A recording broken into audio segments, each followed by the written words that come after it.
Today, we're diving into a super common frustration. Why do we forget the exact things we're trying so hard to remember? Let's pull back the curtain on the science behind your brain's very own delete button. Oh, we have all been there, right? You've studied for hours, you feel pretty good about it, you walk into that exam, and suddenly, your mind is a total blank. It feels awful, it's discouraging, and you can't help but feel like you failed. But what if that's not the case at all? So often, we blame ourselves. We think, I'm just so careless, or worse, maybe I'm just not smart enough. But the real reason, and this is backed by more than 100 years of research, has absolutely nothing to do with your character. It's all about biology.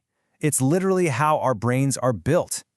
To really get this, we've got to hop in a time machine and go way back. Our story kicks off in the late 1800s, a time when one guy decided he wanted to stop just talking about the mystery of memory and actually turn it into a science. So, meet our hero, a German psychologist named Hermann Ebbinghaus. Now, he wasn't happy with just guessing about how memory works. He wanted cold, hard proof. And to get it, he started a series of really, really unusual experiments. And what did he do? Well, he chose the toughest, most difficult test subject you could possibly imagine, himself. For years, we're talking years, he sat there memorizing thousands upon thousands of completely meaningless, made-up syllables. Why on earth would he use nonsense like baff or zut? Well, it was actually genius. By stripping away any kind of story or emotion or anything you could connect it to, Ebbinghaus was able to test memory in its absolute purest form.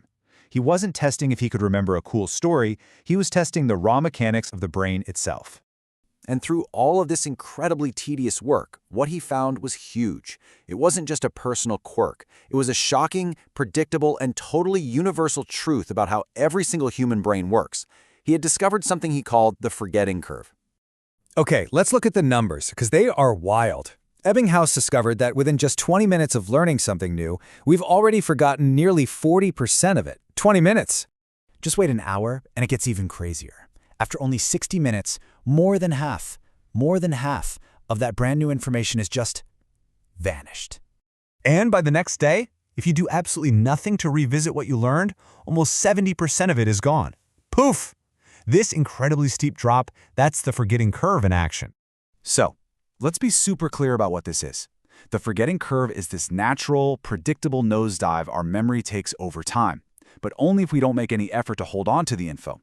It's basically our brain's default setting. And here is the absolute game changer. Forgetting isn't a bug in your system, it's a feature. Our brains get hit with so much information all day long, so this curve is a survival mechanism to keep us from getting overloaded. Your brain is constantly asking, is this info actually important? And if you don't use it again, the brain just assumes it's not, and clears it out to make room.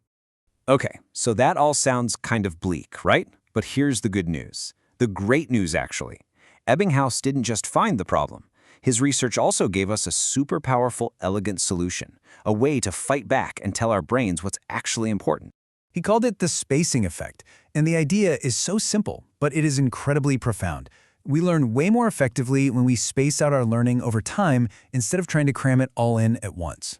Every time you review, you flatten that forgetting curve. So what does this actually look like? It's way easier than you'd think. Day 1, you learn the new thing. The very next day, and this is key, you just do a quick 10-minute review. That's it. Then a week later, you look at it again, and maybe one more time a month later. Each one of those little reviews sends a powerful signal to your brain that says, hey, this is important. Keep it. This really sets up a classic showdown, doesn't it? In one corner, you have the frantic all-night cram session, and in the other, you have this planned, smart spacing strategy. But only one of them actually helps you build knowledge that lasts. And look, the difference is night and day. Cramming creates these super fragile, temporary memories. Plus, it robs your brain of the chance to strengthen those memories while you sleep.